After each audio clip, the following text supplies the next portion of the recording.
नमस्कार। जीवन शैली कार्यक्रम में आप सभी दर्शकों का हार्दिक स्वागत है। आपके साथ मैं हूं मोहिता कोठियार मनादुली। दर्शकों, वर्तमान समय में हमारी बीमारी की सबसे महत्वपूर्ण जो वजह है वो है जीवन शैली। हम दिन प्रतिदिन जो भी कार्य करते हैं उसका सीधा दूरगामी असर जो प्रभाव है वो हमारे स्वास्थ्य पर, हमारे शरीर पर पड़ता है।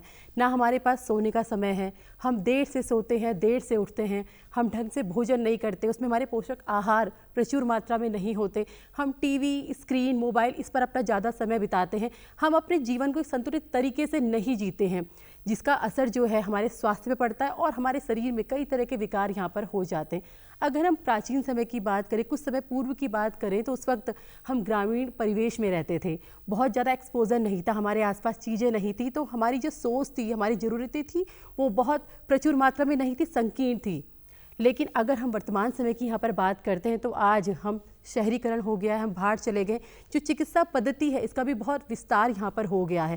पहले हम आयुर्वेद के हिसाब से अपनी ज़िंदगी का जीते थे, लेकिन आज हम आयुर्वेद को भुला चुके हैं। तो ऐसे में बहुत महत्वपूर्ण हो जाता है बात करना कि हमारी जीवन शैली आज सही है या पहले सही थी, और हमारी जीवन शैली को और बेहतर कैसे बनाया जा सकता है।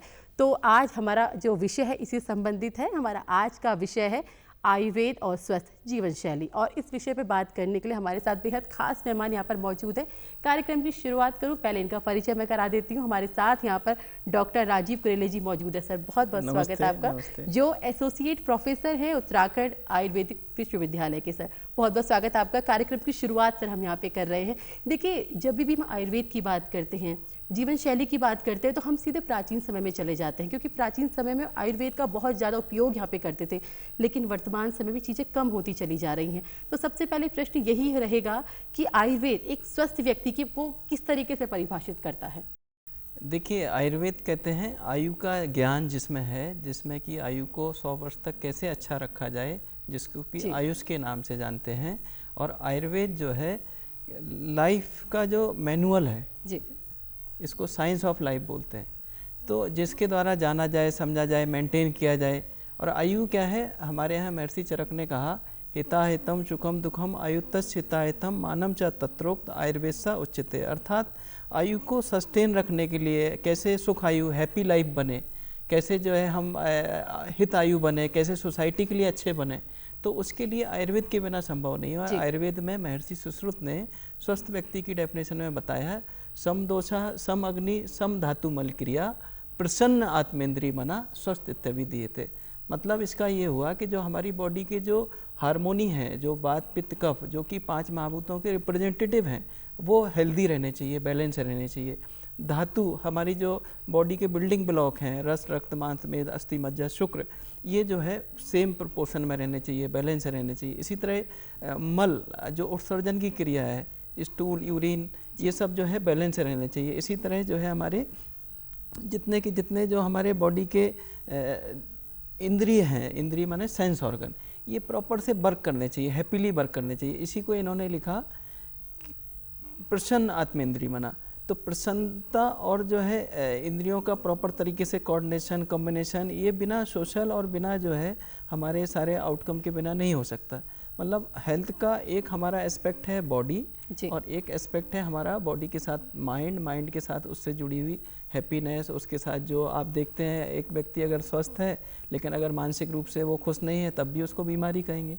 तो कहीं ना कहीं आयुर्वेद जो है बॉडी के साथ साथ माइंड को भी स्वस्थ रखने का देता है। इसी को आयुर्वेद की जो डेफिनेशन है उसको WHO ने भी माना है। उन्होंने कहा कि स्पिरिचुअल, सोशल, मेंटल वेलबींग। तो आपकी जो है बॉडी भी अच्छी रहे, मेंटली भी हम फिट रहें और सोशली भी और इंटेलेक्चुअली भी हम सही रहें, तब हम मानते हैं कि एक अच्छी हेल्थ है। और ये आयुर्वेद के द्वारा ही संभव है। आयुर्वेद के में जो वर्णित सिद्धांत हैं, दिनचर्या है, ऋतुचर्या है, रात्रिचर्या है, क्या खाएं क्या ना खाएं, सद्वृत्त क्या सोचें, कैसे लोगों को बिहेव करें, ये सारा का सारा आयुर्वेद है। और यही एक जीवन शैली भी कह सकते हैं इसे। जी सर, आपने एक बात कही कि कैसे सोचें, इसमें बहुत महत्वपूर्ण बात ये हो जाती है कि कभी कभी हम कहते हैं, मैंने बहुत लोगों को कहते हुए सुना है कि मेरा अपनी इंद्रियों में वश नहीं है, मैं सोच कुछ रहा हूँ, मैं कर कुछ रहा हूँ, तो ये क्या वजह रहती है? ये सबसे बड़ी वजह यही है कि हमारा मन और आत्मा का कोऑर्डिनेशन ही नहीं है। जब हम जो है आयुर्वेद क्या कहता है, आयु 4 चीज़ों से बना है, शरीर अर्थात बॉडी, माइंड हमारा मन, और आत्मा और इंद्रिय। तो इनका कॉम्बिनेशन तब होगा जब हमारा माइंड जो है क्लियर होगा।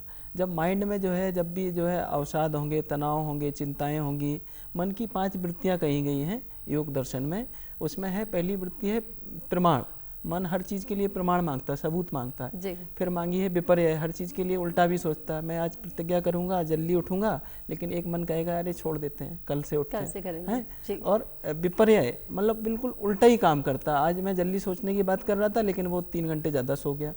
तो इसी के साथ साथ जो है स्वप्न और भूलने की प्रवृत्ति, ये सब मन की वृत्तियां हैं, इन्हीं को रोकना है। और इनको रोकने के लिए एक अच्छी प्रैक्टिस और अपने पेरेंटिंग जो हमें माँ बाप जो देते हैं उनसे हम सीखते हैं और उनके द्वारा कंट्रोल कर पाते हैं। तो कहीं ना कहीं अगर हम योग का प्रैक्टिस लेंगे, प्राणायाम करेंगे, ध्यान करेंगे, यम नियम का पालन करेंगे, तो इसके माध्यम से हमारा जो है माइंड तब काम करेगा जब आयुर्वेद युक्त सात्विक आहार होगा। आपने देखा होगा गरिष्ठ भोजन ले लेते हैं, कुछ तामसिक आहार ले लेते हैं, तो हमारी मन की वृत्तियाँ खराब हो जाती हैं। तो इसीलिए कहते भी हैं जैसा खाओ अन्न वैसा बनेगा मन। तो कहीं ना कहीं एक और वेदों में कहा गया है आहार शुद्धि, सत्य शुद्धि, सत्य शुद्धि, ध्रुवा स्मृति। तो जो सत्य अर्थात माइंड तब शुद्ध होगा जब आहार शुद्ध होगा। आहार कहाँ शुद्ध होगा? जब वो मेहनत से कमाया जाएगा। अगर आप जो है बदमाशी करके, चीटिंग करके, धोखाधड़ी करके कोई चीज़ अर्न कर रहे हैं तो कहीं ना कहीं वो क्लेश ही देगी। तो इसी को एक तरह और कहा गया है प्राकृतिक चिकित्सा में कि स्वस्थ व्यक्ति को कैसे आम आदमी जाने के स्वस्थ है जी। तो 2 मिनट में अगर वो टॉयलेट से जाए या बाहर आ जाए, और अगर बिस्तर पर जाए तो सो जाए। तो ये इसका मतलब ये हुआ कि अगर बिस्तर पर सो गया तो उसका माइंड क्लीन है, और अगर टॉयलेट से वो 2 मिनट में बाहर आ गया तो उसका गट क्लीन है।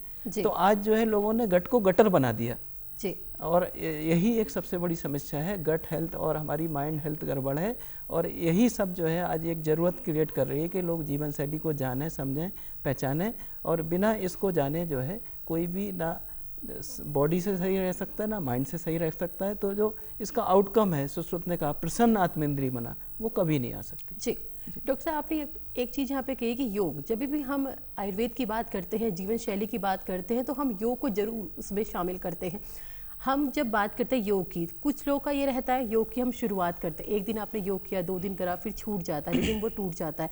योग करने का सही समय आयुर्वेद के हिसाब से एक स्वस्थ मनुष्य के लिए क्या है?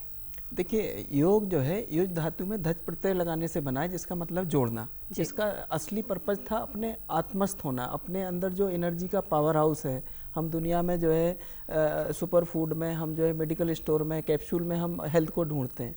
अपने हेल्थ और ताकत और एनर्जी का रिजर्वायर हमारा आत्मा है, उसके अंदर हमने आत्मस्थ होते हैं तो बॉडी फिर सारे के सारे सीरोटोनिन से लेके सारे के सारे मेलेटोनिन है, कॉर्टिजोन है, हेल्थ हार्मोन है, सारी ग्लैंड्स हैं। आज सारी बीमारियों की जड़ यही तो है कि हार्मोन का इम्बैलेंस। तो योग का अल्टीमेट असर तब आता है। और आयुर्वेद में एक योग तो एक अलग बड़ी बात हो गई, लेकिन आप व्यायाम की बात करें, व्यायाम माने वय आयु को बढ़ाना, एजिंग को बढ़ाना, और जो अपनी आयु को बढ़ाना। तो उस बढ़ाने के लिए हम व्यायाम कहते हैं, और व्यायाम को कहते हैं कि हमने ये थकावट को उत्पन्न करता है, इससे बल की, वर्ण की पुष्टि होती है, आयु का वर्धन होता है। और इसको करने के लिए बताया कि सुबह करना है। व्यायाम को आइडियली सुबह करना चाहिए, लेकिन अगर आप कामकाजी हैं, वर्किंग हैं और व्यायाम कर ही नहीं रहे हैं तो it is better to have, जब आपके पास समय है तब करें, लेकिन बेटर ये है कि सुबह करना चाहिए। डॉक्टर साहब, यहाँ पर एक बहुत अच्छी चीज़ आपने कही है, योग और व्यायाम।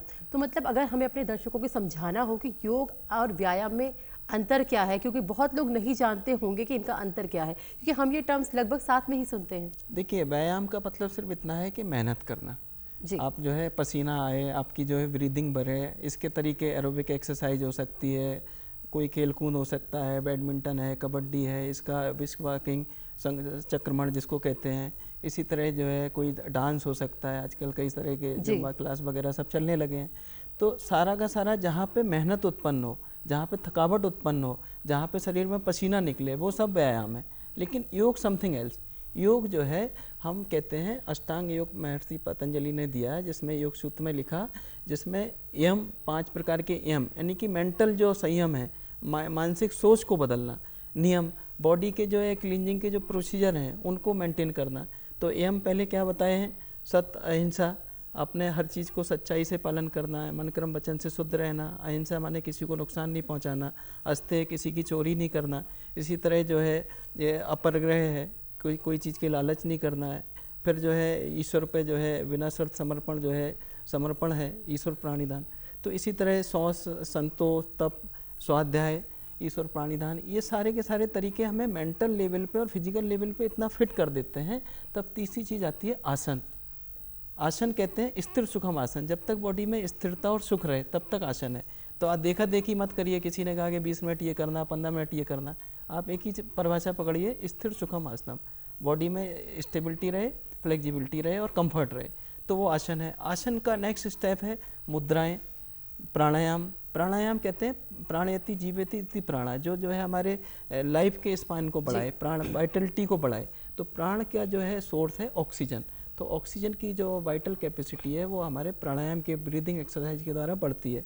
तो इसी तरह जो है प्रत्याहार है, धारणा, ध्यान, समाधि, और समाधि के बाद अल्टीमेट निर्विकल्प समाधि, पर्पज समाधि, कई सारे और सारी अवस्थाएं हैं योग की।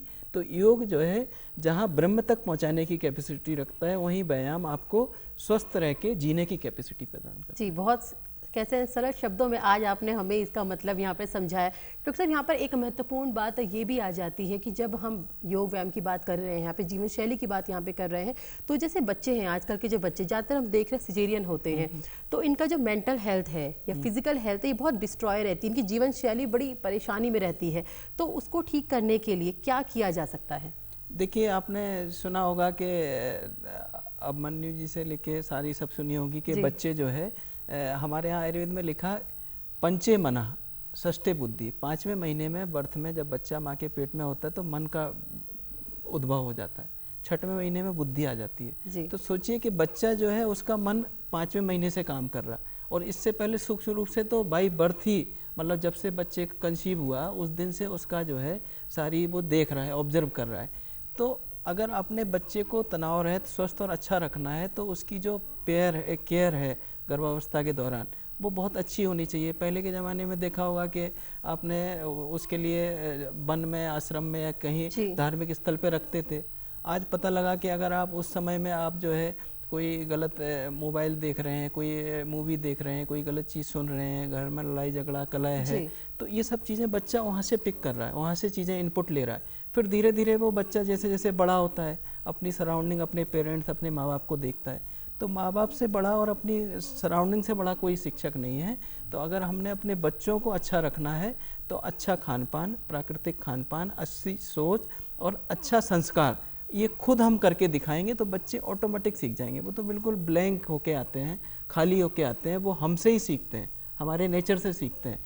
तो अगर हमने अपनी संतति अच्छी रखनी है तो पहले अपनी जीवन पद्धति अच्छी रखनी। जी डॉक्टर साहब, हम जैसे देख रहे हैं कि आजकल जो बच्चे हैं ये फास्ट फूड बहुत ज़्यादा खाते हैं, कहीं ना कहीं जीवन शैली इसी से बहुत ज़्यादा प्रभावित हो रही, क्योंकि हमने अपने आप को बहुत परिवर्तित यहाँ पे कर दिया है।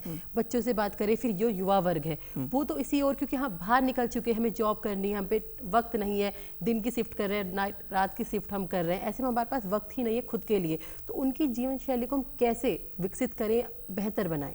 देखिए, जंक फूड क्या है कि एक चटपटी चीज़ें हैं, सबको स्वाभाविक अच्छी लगती हैं। जब भी जो है फ्राइड हो जाता है, डीप फ्राइड हो जाता है, तो उसका टेस्ट निखर जाता है, लेकिन प्राकृतिक अंश खत्म हो जाते हैं। आप देखिए, हर व्यक्ति आज कॉन्स्टिपेशन से परेशान है, पेट साफ नहीं हो रहा है। उसका सिंपल सा कारण है वो फूड जो है कुक हो गया, वो पक गया है, और पक के अगर ज़्यादा पक जाए और अगर ओवर फ्राइड हो जाए तो और लाइबिलिटी हो जाता है। तो इसीलिए जो है ट्राई टू बी नेचुरल। तो उसके लिए क्या है कि कोशिश करें कि जैसे आजकल आप देखते हैं जल्दबाजी के चक्कर में जूस पीने गए, दुकान पर जूस पी के चले आए। अगर आप वही संतरे या अनार खाते तो उसके फाइबर भी आपके साथ जाते हैं, जूस के साथ वो निचुड़ के अलग फेंक दिए जाते हैं। तो हमेशा हर चीज़ में कोशिश करिए और बच्चों को बचपन से ही आदत डालिए कि उनको प्राकृतिक चीज़ें प्राकृतिक रूप में मिलें। और खाने में विशेष करके, जैसे अब बच्चे होते हैं बढ़ते हुए, उन्हें प्रोटीन भी चाहिए, उन्हें कार्बोहाइड्रेट भी चाहिए, फैट भी चाहिए, सारे मिनरल भी चाहिए। तो आप सवेरे जो है, अगर जठराग्नि प्रबल होती है, जठराग्नि भी आपने देखा क्रोनोबायोलॉजी है कि जैसे जैसे सूर्य बढ़ता है वैसे वैसे अग्नि प्रबल होती है, तो उसी समय हमने खाने का इनपुट देना है। तो मॉर्निंग में जैसे ही हमारा डाइजेशन जब हाई पे होता है तो हमने जो है उसको अच्छे से स्प्राउट, अंकुरित अनाज देने हैं। उन्हीं में जैसे चना है, जैसे आप जो है बादाम है, बादाम को भिगो के उसको दे सकते हैं। पेट सौम्य रहे, ताकत रहे, उसके लिए किशमिश को दे सकते हैं, काजू दे सकते हैं। और ज़रूरी नहीं कि कोई महंगे ही हो, आप मूंगफली भी दे सकते हैं, आप जो है मूंग की दाल भी दे सकते हैं। और ऐसे ही जो है अगर आपने कोई एक जूस देना है तो सवेरे जूस दे दीजिए, आपने जो है नाश्ता बनाना है तो उसको पंजीरी बना के दे सकते हैं, पोहा दे सकते हैं, उपमा दे सकते हैं। ज़रूरी नहीं कि हम चीला बनाए तो उसमें बहुत ड्राई भी बन जाते हैं आजकल। तो हम कोशिश करें कि तेल घी से दिक्कत नहीं है, घी आप देना, घी बॉडी के लिए बहुत आवश्यक है, लुब्रिकेशन है, लेकिन घी अगर वो कुक होगा, वो ज़्यादा पकेगा तो दिक्कत करेगा। तो आप नेचुरल फॉर्म में घी दीजिए ना, डायरेक्ट उसको रोटी पे लगा के ऐसे ही दीजिए। पराठों में जैसे आप मक्खन लगाते हैं तो वो सिंथेटिक है, उससे बेटर है आप देसी घी को दीजिए। आप जो है उसको दूध को दीजिए, आप जो है जितने भी पनीर हैं, दोपहर में जो है छाछ पिलाइए, दिन में सवेरे जूस पिलाइए, रात में दूध पिलाइए। और जो है कोशिश करिए कि हमारा सारा का सारा बच्चों के लिए 1600 कैलोरी, बड़ों के लिए लेडीज़ के लिए लगभग 2000 से 21 कैलोरी और पुरुष के लिए लगभग 2500-2200 कैलोरी इतनी चाहिए। अगर आप जो है लेबर क्लास का ज़्यादा वर्क करते हैं, मेहनत का वर्क करते हैं तो अकॉर्डिंगली थोड़ा देख लीजिए। तो आप हर चीज़ का हिसाब लगा लीजिए कि ये एक तरह से अकाउंटिंग है कि आप क्या ले रहे हैं, क्या आउटपुट मिल रहा है। ज़्यादा आउटपुट आ गया कोई दिक्कत नहीं, लेकिन आप वर्कआउट करके उसको रिमूव करिए, रिलीज करिए, उसको कंज्यूम करिए। मतलब आज दुनिया भर का हम हिसाब किताब रखते हैं, लेकिन अपने शरीर का हिसाब नहीं, शरीर का रिव्यू नहीं। आप जो है इसी को महर्षि चरक ने कहा, सर्वमन्यम परित्याजम शरीरम अनपालित। सारी बातें छोड़ दो दोस्तों, सब चीज़ की एक ही चीज़ की चिंता करो, अपनी ज़िंदगी की, अपनी लाइफ की। क्योंकि अगर लाइफ है तो सारे भाव हैं और लाइफ नहीं है तो सब खत्म है। तो इसीलिए लाइफ जो है एक अमूल है और इसको अपनी जीवन पद्धति से, अपने खान पान से, अपने व्यवहार से, अपनी आदतों से और प्राकृतिक रहने से इसको हम ठीक कर सकते हैं। डॉक्टर, जैसे अभी आपने खान पीन की यहाँ पे बात की, जैसे पहले भी आपने कहा कि पहले से हम सुनते हैं कि जैसा खाएंगे अन्न वैसा रहेगा मन, लेकिन अब एक कॉन्सेप्ट ये भी चलने लगा है कि अगर आपको प्रोटीन डाइट लेनी है, सॉलिड प्रोटीन डाइट, तो आपको मांसाहार की तरफ जाना ही होगा, नहीं तो आपकी जो डाइट है पूरी नहीं हो रही। अगर ऐसा नहीं कर रहे हैं तो आप फिर गोलियां जो प्रोवाइड होती है मार्केट में वो दी जाती है। तो कितना सही है, क्या हमारी प्रोटीन डाइट जो है सिर्फ इसी से पूरी होती है? देखिए, ज़्यादातर दुनिया में जो है वेज का ही ज़माना है, जहाँ पे ऑप्शन नहीं है। बेशक वहाँ करते हैं, कहीं पे बहुत ज़्यादा ठंडा जगह है, कहीं पे कोई फूड के और ऑप्शन नहीं है। अपने यहाँ पूरे जो है हरियाली है, ग्रीनरी है, अपने यहाँ सारे सूख धान हैं, समी धान हैं, इतने प्रकार के अनाज हैं। तो अगर आपको कोई मेडिकेटेड कोई ज़रूरत है अलग बात है, आपको जो है कभी कभार कोई नीड है अलग बात है, लेकिन आपकी सारी ज़रूरतें पूरी हो जाती हैं। और प्रोटीन जो है, बेस्ट प्रोटीन आपके वेज प्रोटीन होते हैं, पूरे के पूरे। सोयाबीन से ज़्यादा प्रोटीन किस में है देखिए जी, है ना। आजकल जो है स्प्लूना आता है, उसकी जो है प्रोटीन में हाईएस्ट वैल्यू होती है। आप जो है सोयाबीन की बड़ी हैं उनको ले लीजिए, आपको हर चीज़ में प्रोटीन मिलेगी। प्रोटीन के लिए ये बताया गया 0.8 का इंडेक्स होता है। अगर आपका 50 किलो की वेट है तो आपको लगभग 40 ग्राम प्रोटीन चाहिए। 70 किलो के व्यक्ति के लिए 55 से 60 ग्राम प्रोटीन चाहिए। और उतनी प्रोटीन अगर आप 100 ग्राम गेहूँ लेते हैं उसमें भी 15 ग्राम मिल जाती है। आप जो है दूध लेते हैं 100 ml, उसमें 4 से 6 ग्राम प्रोटीन मिल जाती है, डिपेंड ऑन दी नेचर। इसी तरह हर जो है आप अगर बादाम लेंगे तो 100 ग्राम में 20 ग्राम बादाम में प्रोटीन मिल जाती है। लेकिन ये वो प्रोटीन है जो 100% एजिमुलेट हो जाती है, लाइबिलिटी कॉज नहीं करती। जब आप किसी को मारते हैं तो पर्सनली मैं तो लाइक नहीं करता मांसाहार को, तो हमारे अंदर जब हमारे भोजन के लिए जब हमारे पास वेज अवेलेबल है तो किसी प्राणी की हत्या करनी पड़े या उसको मारना पड़े तो मैं उचित नहीं समझता हूँ। लेकिन किसी को अगर पसंद है तो वो अपना ले सकता है। तो आयुर्वेद इसको अलाउ करता है, आयुर्वेद में ऐसी कहीं कोई वर्डन नहीं है जी। बस लेकिन मेरा ये संदेश है कि try to be natural, try to be veg as possible. जी डॉक्टर, जैसे आपने एक बात ये कही थी कि जो मांसाहार करते हैं तो उनकी प्रवृत्ति भी वैसी हो जाती क्या मतलब, क्योंकि अक्सर ये लोग कहा जाता है कि ऐसा कुछ नहीं होता है कि अगर आप मांसाहार कर रहे हो तो आपकी प्रवृत्ति उग्र हो जाएगी। क्या आयुर्वेद इस बात को साबित करता है कि अगर आप मांसाहार करते हैं तो आपकी प्रवृत्ति में थोड़ा परिवर्तन देखा जाता है? देखिए, आयुर्वेद में तो पूरा सब चीज़ को ठीक बताया, गलत किसी को नहीं बताया। उसने कहा कि आप चूज करो आपको क्या पसंद है। आयुर्वेद में तो मांस के पूरे वर्ग बताए हैं, बस ये बताया कि भाई जो है एड़ का मांस अच्छा होता है, इसका मांस खराब होता है। मछलियों में रोहू मछली का मांस अच्छा होता है, इसका खराब होता है। आयुर्वेद ने क्लासीफाई करके बता दिया ये अच्छा है ये बुरा है जी। आप डिसाइड करो कि आपको ज़रूरत किसकी है, आपको कमी किसकी है, आपकी चॉइस क्या है। आयुर्वेद ये फोकस नहीं करता नहीं मूंग की दाल ही अच्छी है। आयुर्वेद तो 4 आपको ऑप्शन दे देता है, अब आप कस्टमाइज होकर सोचिए कि मेरे को क्या नीड है। तो आयुर्वेद जो है एक कंप्लीट साइंस है और एक नेचुरल साइंस है और आयुर्वेद के लिए जो है एक जहाँ वेजिटेबल भी घटक है वहाँ मांस भी घटक है, लेकिन एक बीइंग ए ह्यूमन अगर हम सोचते हैं तो हमें लगता है जब हमारे पास फूड अवेलेबल है, जब हमारे पास ग्रीनरी अवेलेबल है, जब हमारे पास शाकाहार अवेलेबल है, तो हम क्यों इसको करें। लेकिन अगर कोई करता है तो उससे आयुर्वेद को कोई आपत्ति नहीं। आयुर्वेद हमें विकल्प दे रहा है कि आप अपनी बुद्धि का यहाँ पर प्रयोग करें कि क्या सही है और क्या गलत। डॉक्टर साहब, यहाँ पर ना महिलाओं की हेल्थ के बारे में बात करना भी, क्योंकि उनकी जीवन शैली काफ़ी परिवर्तित हुई। पहले महिलाएं गाँव में रहती थी, हार्ड वर्क भी करती थी, लेकिन घर का काम भी करती, लेकिन अब जैसे महिलाओं का एक रूटीन हो गया, क्योंकि पहले गाँव का माहौल रहता था, अब घर की 4 दीवारियाँ हैं, आपको उसके अंदर रहना। जो वुमेन्स है जो बाहर जाके काम कर रही है, वो बाहर भी काम करती है, घर में भी काम करती है, उनकी जीवन शैली में इतना परिवर्तन हुआ है कि उनको शारीरिक विकार बहुत ज़्यादा हो गए हैं। देखिए, महिलाओं को जो है बहुत ज़्यादा केयर और अटेंशन की ज़रूरत है, जो उन्हें मिल नहीं पाती, जो उन्हें मिलनी चाहिए हैं। क्योंकि महिलाएं सेंसिटिव होती हैं, बहुत ज़्यादा सोशल होती हैं, बहुत ज़्यादा इमोशनल होती है। पुरुष भी जो है मेहनत करते हैं, लेकिन जो है जो एक अपेक्षा होती है केयरिंग और अटेंशन की, तो महिलाओं पे स्वाभाविक रूप से जो है कोई महिला वर्क करे या ना करे, लेकिन उसको एक पूरा काम है घर संभालना है।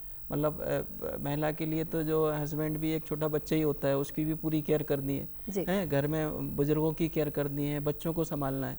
तो कहते हैं कि अच्छी माँ जो है पूरे परिवार को संभाल देती है, और अगर माँ ही अगर स्वस्थ नहीं तो कैसे परिवार खुश रहेगा। तो एक घर के खुशी के लिए महिला का प्रसन्न होना बहुत ज़रूरी है।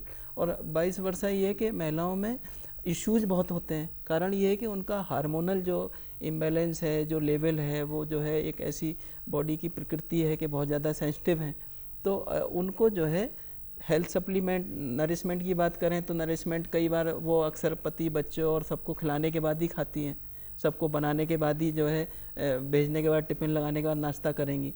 तो आधी परेशानियां तो इसीलिए हो जाती है कि सबको नाश्ता लगाते लगाते खुद तो जो है उठने के बाद 3 घंटे के बाद भोजन जाना चाहिए, और पता लगा कि सबसे बाद में कर रहे हैं तो पेप्टिक अल्सर, स्टमक के इश्यूज अपने ऑटोमेटिक बन जाते हैं।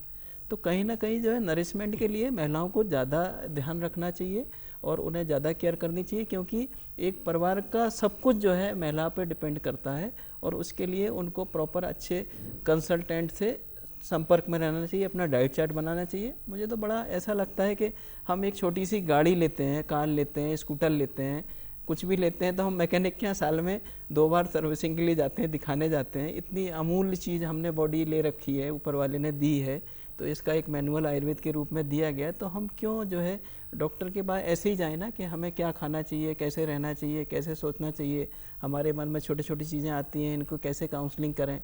लेकिन जो है सब मिला के एक प्रॉपर नरिशमेंट महिलाओं को मिलना चाहिए, एक रिलैक्सेशन मिलना चाहिए और एक अटेंशन और केयर मिलनी चाहिए। और वो अगर नहीं मिलेगी तो निश्चित रूप से बीमार होंगे, और बहुत बड़ी बीमारियों का कारण साइकोसोमेटिक होता है, मतलब मानसिक भी होता है जी। आप पता लगा अगर आप तनाव में हैं तो निश्चित रूप से हार्मोन इम्बैलेंस होंगे, आपके जो है बॉडी के ऐसा कॉन्स्टिट्यूशन बनेगा कि आप बीमारी की ओर उन्मुख हो जाएंगे। तो मेरे हिसाब से जो है जहाँ अच्छे खान पान के द्वारा, बैलेंस डाइट के द्वारा और प्रॉपर केयर और अटेंशन के द्वारा जो है हम अपने फैमिली को खुश और हैप्पी रख सकते हैं। डॉक्टर साहब, में एक चीज़ और है कि हमने अक्सर कुछ लोगों को देखा है जो जब सोचते हैं ना, पहले वो नकारात्मक पक्ष को पहले सोचते हैं। हाँ। उसके बाद जब ये कहा जाता है नकारात्मक नहीं इसका दूसरा पक्ष है, वो मैं सोच ले कि पहले हम नेगेटिविटी की तरफ ज़्यादा जाते हैं। ऐसा क्यों? वो हमारी कौन सी साइकोलॉजी है? इसका आंसर एक जैसे ज्योतिष होता है ना, तो चंद्रमा मन सो जात कहते हैं। चंद्रमा मन के अनुसार, जो जैसे चंद्रमा चलता है ऐसे ही माइंड चलता है। तो जैसे जैसे आपने देखा होगा चंद्रमा के अंश बढ़ते जाते हैं, पूर्णिमा के दिन सबसे ज़्यादा इंसेंटिव पागलपन आता है। इसका एक दूसरा एंगल ये है कि जैसे चंद्रमा उच्च अंश का होता है, 15 अंश का उच्च का माना जाता है। इसके अलावा निम्न के चंद्रमा माने जाते हैं जो होरोस्कोप है। तो एक ये भी बहुत बड़ा पक्ष है कि हमारा मन कितना मजबूत है, उसको चाहे ज्योतिष से देख लें मन के, या हमारा अपना मन का संकल्प देख लें, या योग की भाषा में कहें तो मन की जो प्रवृत्तियां हैं क्या है, प्रमाण, विकल्प, विपर्य। मतलब मन हर चीज़ का सबूत मांगता है, हर चीज़ का ऑप्शन रखता है और हर चीज़ को उल्टा करने की कोशिश करता है, और योग इसी को रोकता है। योग क्या कहते हैं? चित्तस्य वृत्ति निरोधा योगा। तो मन को जो है सही करना है, लगाम लगानी है, तो इसको योग के द्वारा ही सही कर सकते हैं, इसका और कोई तरीका नहीं है। और पेरेंट्स जो है उससे बड़ा कोई गुरु नहीं हो सकता। जी डॉक्टर साहब, यहाँ वृद्धों के बारे में भी हम थोड़ी बात कर लेते हैं, क्योंकि वृद्ध को ऐसा लगता है कि जैसे उनकी खान पान कैसा होना चाहिए, उनकी जीवन शैली धीरे धीरे थोड़ी परिवर्तित होती चली जाती है। तो जब आप 60+ हो जाते तो आपकी जीवन शैली किस तरीके से होनी चाहिए? देखिए, जैसे हमारा बचपन होता है, धीरे धीरे हम लगभग वही कंडीशन में पहुंच जाते हैं। और बच्चों को नींद ज़्यादा आती है और बुजुर्गों को नींद उड़ जाती है, लगभग यही होता है। बच्चे भी थोड़े कमज़ोर होते हैं, बहुत ज़्यादा ऐसे नहीं रहते, बुजुर्गों में भी ये रहता है। तो कहीं ना कहीं बुजुर्गों में वायु बढ़ जाती है, तो उन्हें वायु शमन के लिए क्या है, ज़्यादा मूवमेंट नहीं करने हैं, जो भी करना है बहुत आहिस्ता आहिस्ता करना है। जो भी जैसे बचपन में हम दूध पीते हैं, बच्चे धीरे धीरे फिर हम वो करना शुरू करते हैं। जैसे जैसे एजिंग होती है, अपना पहले तो डाइट कम करिए और जो है खाने को ज़्यादा ज़्यादा लिक्विड करिए, और जो है उनकी जो है न्यूट्रिशन के लिए वियर एंड टियर मैनेज करने के लिए उन्हें प्रोटीन की ज़रूरत होती है। उनके हड्डियाँ जो है 40 के साल के बाद कैल्शियम कम होने लगता है, तो हड्डियों में दर्द है, संधिवात है, अगर आम बन रहा है तो ये है। तो कहीं ना कहीं बहुत संयमित नापातुला और बहुत ज़्यादा भोजन ज़्यादा नहीं चाहिए, लेकिन बैलेंस चाहिए। हर चीज़ की कमी, मिनरल मेटल जितने भी होते हैं, जितने भी वाइटामिन्स हैं, तो उनका प्रॉपर न्यूट्रिशन उनका वो होना चाहिए। और बच्चों बुजुर्गों को और चाहे बच्चे हों, मैं तो समझता हूँ दोनों को लगभग अटेंशन चाहिए।